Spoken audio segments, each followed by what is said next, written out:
नमस्कार, naukri.com में आपका स्वागत है। मैं हूं गिरिजेश वशिष्ठ। आज हम बात करने वाले हैं जो आप बहुत दिनों से 2-3 दिन से लगातार इस पर चर्चा देख रहे होंगे अलग अलग जगहों पे, सोशल मीडिया पे और दूसरी जगहों पे कि किस तरह से भारत जो है वो एक भुखमरी का जो इंडेक्स होता है उसमें बहुत नीचे चला गया है और देश में लोगों के पास पोषक तत्वों की कमी है। मैंने आपको एक वीडियो बनाया था जिसमें बताया था कि अमेरिका की भी स्थिति बहुत अच्छी नहीं है। वहाँ पे भी बहुत सारे लोग ऐसे हैं जिनके पास भोजन एक समस्या है। बड़ी संख्या में ऐसे लोग हैं जिनके पास, आप चाहें तो वीडियो निकाल के देख सकते हैं कि बड़ी संख्या में लोग ऐसे हैं जिनका भरोसा नहीं है भोजन को लेकर कि उनको मिलेगा कि नहीं मिलेगा। मैंने ये बात उस संदर्भ में कही थी जिसको कहते हैं पूंजीवाद, और ये बताया था कि अमेरिका अगर पूंजीवाद का पुरोधा है, पूरी दुनिया का अगर वो शहंशाह सम्राट है और अगर उसके यहाँ हालात इतने ख़राब हैं तो भारत जैसे देश का क्या होगा। अब जो ग्लोबल हंगर इंडेक्स आया है उसमें जो स्थितियां निकल के आ रही हैं वो बहुत कुछ सोचने को मजबूर करती हैं। वो बताती हैं कि 90 के दशक में हमने जो अमेरिकी मार्ग चुना, जिस मार्ग पर हम लगातार आंख बंद करके चलते चले आ रहे हैं, वो मार्ग क्या भारत के लिए सही था, क्या वो भारत के लोगों के लिए सही था। आज ये आंकड़े उस लाइन पे सोचने को मजबूर करेंगे। मैं आपको बहुत तरह के आंकड़े लेके आऊँगा, तरह तरह की स्थितियाँ बताऊँगा, किस तरह से इन हंगर इंडेक्स जो है ग्लोबल हंगर इंडेक्स के आंकड़ों को किस तरह से आंकना चाहिए और इन आंकड़ों के आधार पर भारत कैसे आगे के बारे में सोच सकता है और ये आंकड़े हमें क्या संकेत दे रहे हैं, ये सब मैं आपको बताऊँगा। कहीं मत जाइए, चैनल को सब्सक्राइब कर लीजिए। लौट के आता हूँ। अगर आप मेरे चैनल को सपोर्ट करना चाहते हैं तो आप कुछ कंट्रीब्यूशन दे सकते हैं। उसके लिए हमारा UPI ID डिस्क्रिप्शन में सबसे नीचे है, वहाँ जाकर आप भुगतान कर सकते हैं। अगर आपको बारकोड स्कैन करके पेमेंट करनी है तो ये वीडियो जहाँ ख़त्म होता है वहाँ जाके आप कर सकते हैं।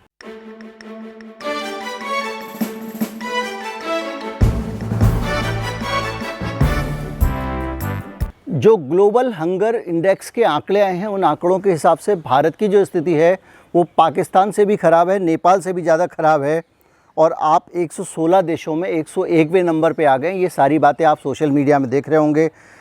ये भी बताया होगा कि बांग्लादेश, नेपाल, पाकिस्तान हमसे आगे तो है, भारत खुद अपनी जगह से फिसल गया है। जो 94 स्थान पे था 101 नंबर पे पहुंच गया है।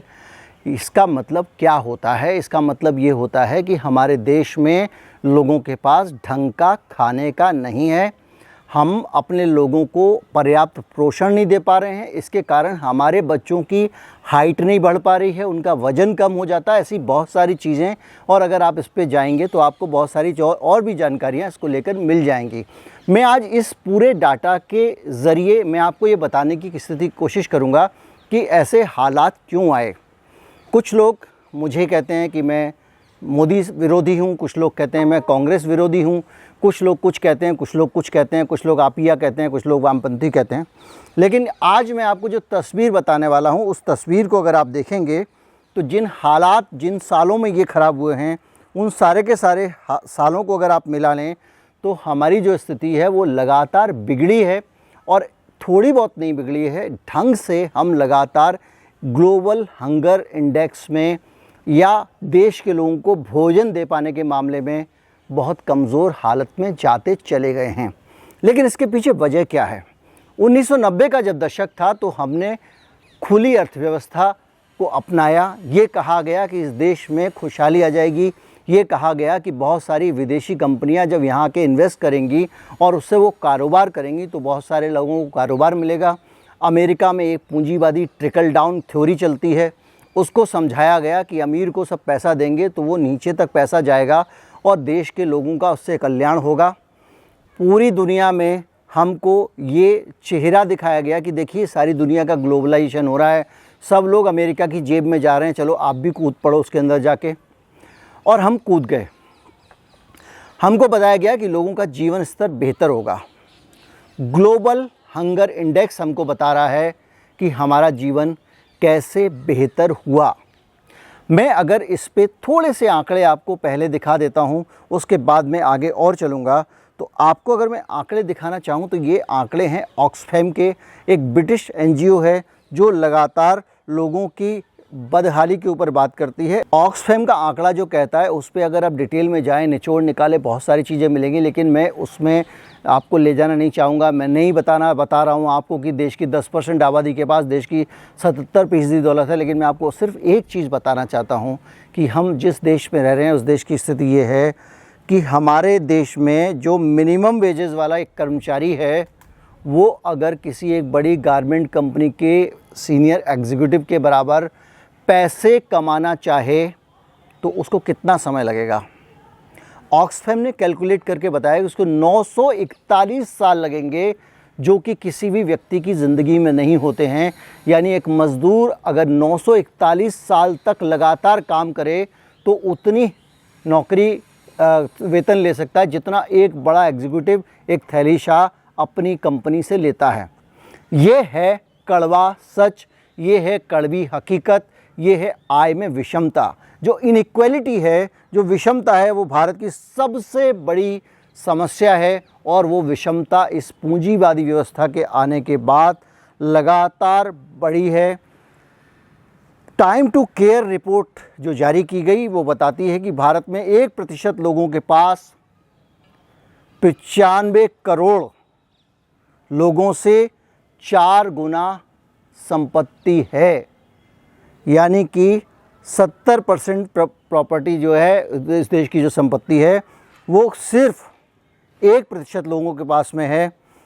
इसके अलावा 2153 अरबपतियों के पास पूरी दुनिया की 460 करोड़ लोगों से ज़्यादा संपत्ति है। अब आप इससे अंदाज़ा लगाइए कि ये मुट्ठी भर लोग पूरी दुनिया की दौलत अपनी मुट्ठी में समेट चुके हैं।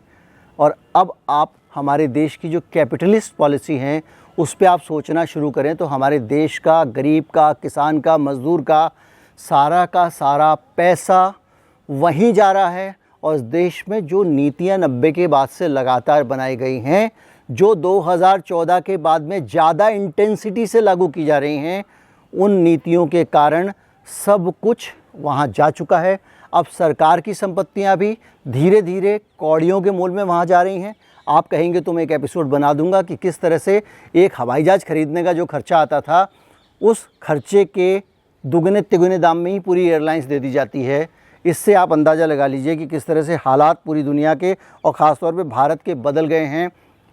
भारत के लोगों की प्रति व्यक्ति आय, पर कैपिटा इनकम, हमारे देश के लोगों की अगर आप निकालेंगे रिकॉर्ड में तो वो है 6390 PPP डॉलर। ये PPP डॉलर क्या होता है? PPP डॉलर होता है कि जो हम परचेजिंग पैरिटी करते हैं, मतलब $1 में अमेरिका में जितना सामान खरीदा जा सकता है उतना सामान भारत में कितने का खरीदा जा सकता है उस लिहाज से करते हैं। वो ये एक्सचेंज वाला कर्ज, सट्टेबाजी वाला जो डॉलर रुपए का रेट होता है इसको नहीं काउंट करते हैं। ये ज़्यादा अच्छी बात है। तो हमारे भारत में 6390 डॉलर प्रति व्यक्ति आय है। देखने में आंकड़ा बहुत बड़ा लगता है, लेकिन ये जो आय है सालाना हमारी 6390 डॉलर की, ये आमदनी किसी भी लिहाज से अगर आप इसमें से ऊपर के 1% लोगों को हटा दीजिए तो आपको भारत की असली तस्वीर दिखा देगी। सिर्फ 1% लोगों को। ये इस देश में लगातार हो रहा है और इसीलिए आज हम जब हंगर इंडेक्स का आंकड़ा लेकर बैठते हैं, हमारे पास में भूखमरी का डाटा होता है, तो हमारे पास में ये हकीकत सामने आती है कि हम जो है, जो समझ रहे हैं, जो अपने आप को मान रहे हैं, वो हम है नहीं। और सच ये है कि हमारे यहाँ पे लोगों के पास खाने को नहीं है, पेट भरने को पैसा नहीं है। और आंकड़े अगर मैं आपको और बताऊं, आपके पास खाने को हो ना हो, आप लॉकडाउन में बर्बाद हो गए हों, आप भूखे मर रहे हों, लेकिन ये एक आंकड़ा कहता है कि इस दौरान जिनके लिए इस देश की सरकार काम करती है उनके पास कोई कमी नहीं रही है। आप आइए, मुकेश अंबानी 7,18,000 करोड़ की दौलत उनके पास में है। गौतम अडानी, ये गेन है, ये इतनी दौलत इकट्ठा की है इन्होंने जो इस दौरान साल 2 साल के अंदर, इस लॉकडाउन और कोरोना के काल में। गौतम अडानी 5,05,900 करोड़ रुपए। शिव नाडार 2,36,600 करोड़ रुपए, हिंदुजा फैमिली 2,20,000 करोड़ रुपए, लक्ष्मी मित्तल फैमिली 1,74,400 करोड़ रुपए, साइरस पूनावाला 1,61,700 करोड़ रुपए। आप सोचिए छठे नंबर पे हैं भाई साहब। इसके अलावा राधा कृष्ण दमानी 1,54,300 करोड़ रुपए, विनोद शांतिलाल अडानी एंड फैमिली 1,31,000 करोड़ रुपए, कुमार मंगलम बिरला 1,22,200 करोड़ रुपए और जय चौधरी 1,21,600 करोड़ रुपए। ये दौलत 2 साल में कमाई है इन लोगों ने। आप इस देश के संसाधनों का प्रवाह देखिए। एक छोटा सा गणित मैं आपको समझाता हूँ। आप एक छोटा सा गणित समझिए। हम अगर इस देश में 100 लोग रहते हैं और इस देश के प्राकृतिक संसाधन, भले ही वो भूमि हो, खनिज हो या कोई और हो, उन पे सभी लोगों का पूरा पूरा बराबर अधिकार है। सरकार का काम है उस अधिकार की रक्षा करे, लेकिन सरकार उन अधिकारों को छीनती है और धीरे धीरे करके आपके हिस्से के संसाधन कुछ लोगों को देती चली जाती है। और हमारे देश में आज जो विषमता है ये उसी का नतीजा है।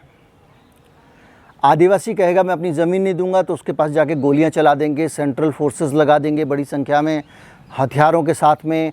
दूसरा ही किसी आदिवासी गरीब किसान का बेटा जो नौकरी कर रहा है उसको वहाँ भेज दिया जाएगा और उससे ज़मीन ज़बरदस्ती ले ली जाएगी। उसके बाद SEZ बनाने के नाम पे, इंडस्ट्रियल टाउनशिप बनाने के नाम पे, इस लाला को इंडस्ट्री के लिए और आपको नौकरी मिलेगी, आपका विकास होगा, जैसी कहानियाँ कह के आपकी ज़मीन, आपका जंगल छीन के और उनको दे दिया जाता है, खदानें लगाने के लिए दे दिया जाता है। हम लगातार देख रहे हैं। और उसके बाद में ये सारे के सारे बड़े लोग क्या करते हैं, ये आपने मेरा वीडियो देखा होगा। फर्जी कंपनियां टैक्स हेवन्स में लगी हुई हैं, सारा पैसा वहाँ ले जा रहे हैं, यहाँ का पैसा डंप, यहाँ पे बिल्डर डूब गया, लोग रो रहे हैं साहब हमारा मकान फ्लैट, पता चला पैसा विदेश जा चुका है, वो यहाँ पे अपने आप को बैंकरप्ट घोषित कर रहा है। अनिल अंबानी बैंकरप्ट घोषित कर रहा है, लेकिन बहुत सारी संपत्ति वहाँ जमा कर रहा है। सारे लोग इस तरह से लूटने में लगे हुए हैं और हम और आप लूटने के लिए अभिशप्त हैं, क्योंकि हमको पॉलिटिकली ऐसी घुट्टी पिलाई जाती है कि हम लोगों को अपने नेता से ज़्यादा महान कोई दिखता नहीं। और दुर्भाग्य की बात यह है कि हमारे सारे नेता लूटते हैं, क्योंकि वो मैं आंकड़ा लेके आया हूँ। अच्छा, 90 से पहले भारत में इनइक्वालिटी की स्थिति इतनी ख़राब नहीं थी, ये भी ऑक्सफैम कहता है।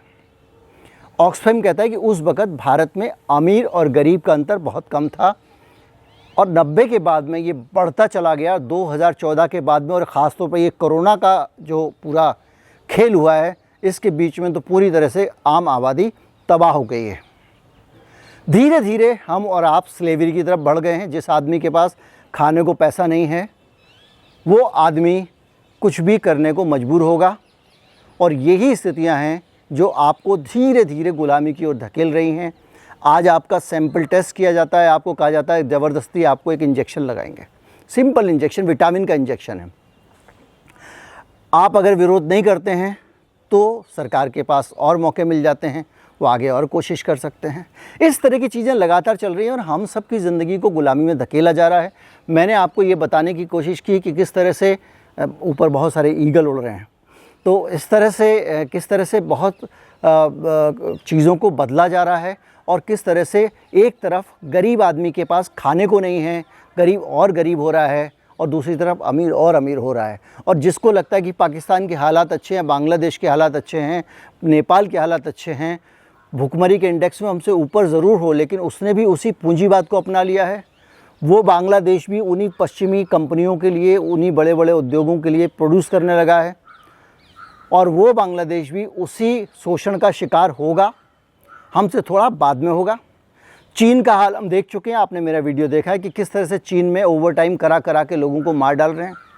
लोगों को जीने का हक नहीं है, कोई आदमी चू चपड़ नहीं कर सकता, नार की हालत है। किस तरह की डोरमेटरीज़ में उनको रखा जाता है और किस तरह से जो पश्चिम की कंपनियां हैं वो एक एक साल के लिए कॉन्ट्रैक्ट देती हैं वहाँ की कंपनी को मैन्युफैक्चरिंग के लिए और उसको दबाव डालती हैं कि और दाम कम करो। और इस तरह करते करते चीन में मज़दूरों और गरीबों की हालत बहुत ख़राब हो गई है। एक ऐसा देश जो अपने आप में मज़दूरों की अच्छी हालत के लिए और इक्वलिटी के नाम पे, समाजवाद के नाम पे सरकार चलाता है, उसको वहाँ पे कम्युनिस्ट पार्टी की सरकार है। उम्मीद करता हूँ वीडियो के ज़रिए आपको बहुत सारी जानकारी मिली होगी। डाटा ठूसने से मैं बचता हूँ, बहुत सारा डाटा है मेरे पास, लेकिन मैं इसलिए नहीं डालता हूँ कि वो बोझिल हो जाता है, फिर भी थोड़ा बहुत डालना पड़ता है। उम्मीद करता हूँ वीडियो आपको अच्छा लगा होगा। अच्छा लगा हो तो ज़्यादा से ज़्यादा लोगों तक पहुँचाएँ। कुछ लोग मेरे स्वास्थ्य के बारे में जानना चाहते हैं। मुझे अजीब अजीब सा बीच में कोई सिंड्रोम सा होने लगता है, हवाना सिंड्रोम टाइप का, सिर दर्द वगैरह ये सब, उसके बाद ठीक हो जाता है, समझ में नहीं आता क्या हो रहा है। लेकिन कोई बात नहीं, हल्का सा बुखार था, मैं ठीक हूँ और फिर आपके बीच में हूँ। उम्मीद करता हूँ वीडियो अच्छा लगा होगा और ये वीडियो जन जागृति के लिए, लोगों के अंदर इस लूट के प्रति जागरूकता पैदा करने के लिए बेहद आवश्यक है कि आप इसे शेयर करें। नमस्कार, जय हिंद।